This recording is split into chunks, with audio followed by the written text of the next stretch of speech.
Hi, my name's Prue Baum. I'm a registered nurse with 17 years experience in primary healthcare. I've worked in a busy general practice in regional Victoria, and prior to joining APNA, I was a health centre manager at a large independent school. I am an APNA member and a nurse educator working in the APNA education team. If you haven't spotted me on recent webinars or Nurse Talk events, then we may have had the opportunity to chat when you've contacted Nurse Support Line.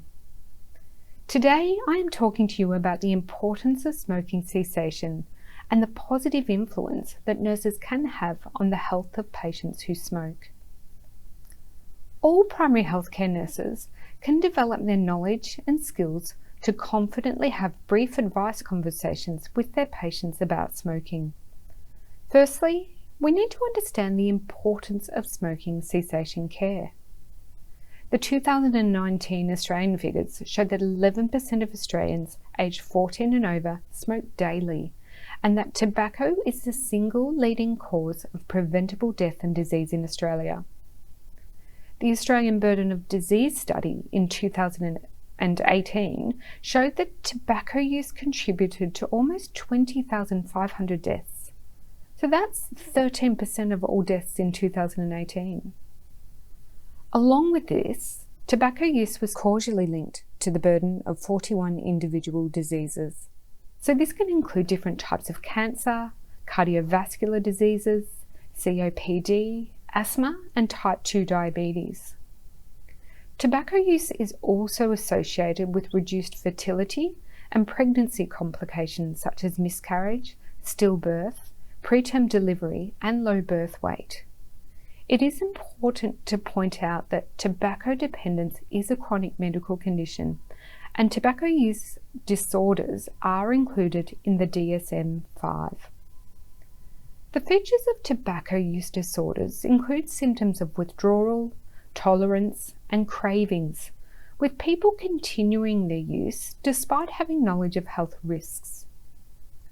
We know that most people who smoke will have the best chance of quitting if they use evidence-based treatment, and the most effective way to stop smoking is by using clinically appropriate pharmacotherapy combined with multi-session behavioural intervention to focus on changing behaviours, rewarding abstinence, and emphasising the immediate and longer-term benefits of quitting.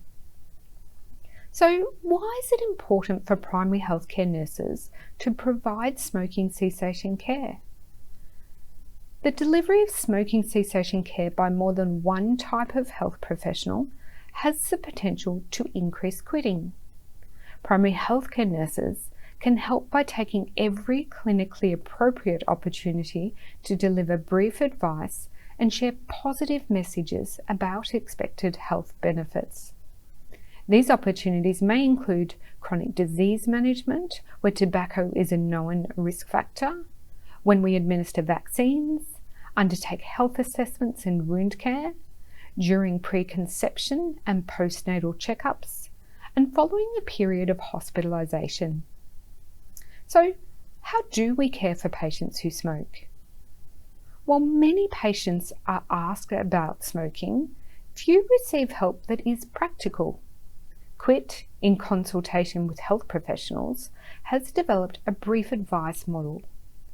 This model can take as little as 3 to 5 minutes to deliver, and by using the 3 steps outlined in the Ask, Advise, Help model of cessation care, primary healthcare nurses will provide their patients with the opportunity to make a successful quit attempt.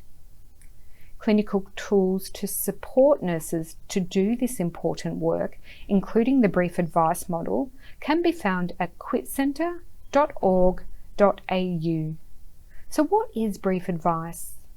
Brief advice is a way of structuring a conversation about smoking cessation.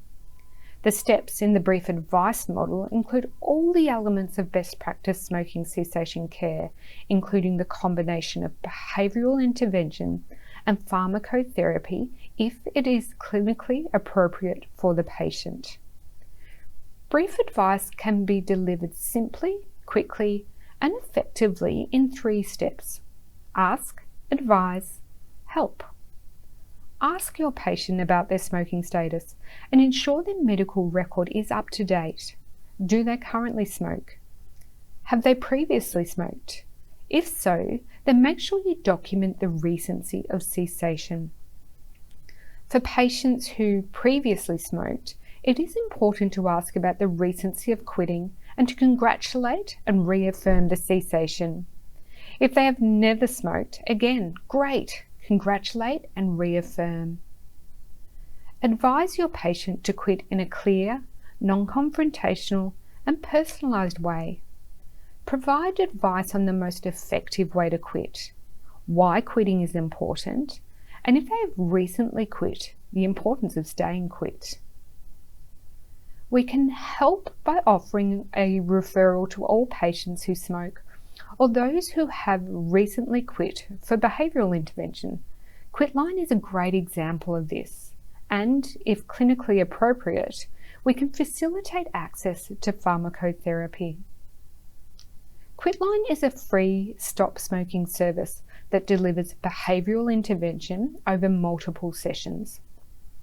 Quitline counsellors will assess the person's smoking behaviour and will help to build their motivation and confidence to quit using education and skills building strategies tailored to their unique situation. In addition, Quitline is also tailored to meet the needs of priority populations, including people living with mental illness, young people, and Aboriginal and Torres Strait Islander people.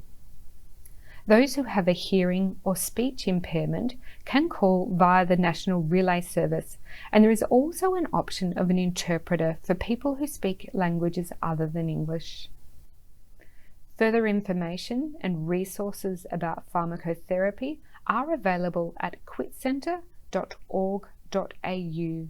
And if you have any further questions, please don't hesitate to contact Quit Centre directly at contact@quitcentre.org.au. Thank you for joining me for this session today. Take the time to explore the resources that we have outlined and continue to support your patients with smoking cessation and staying quit.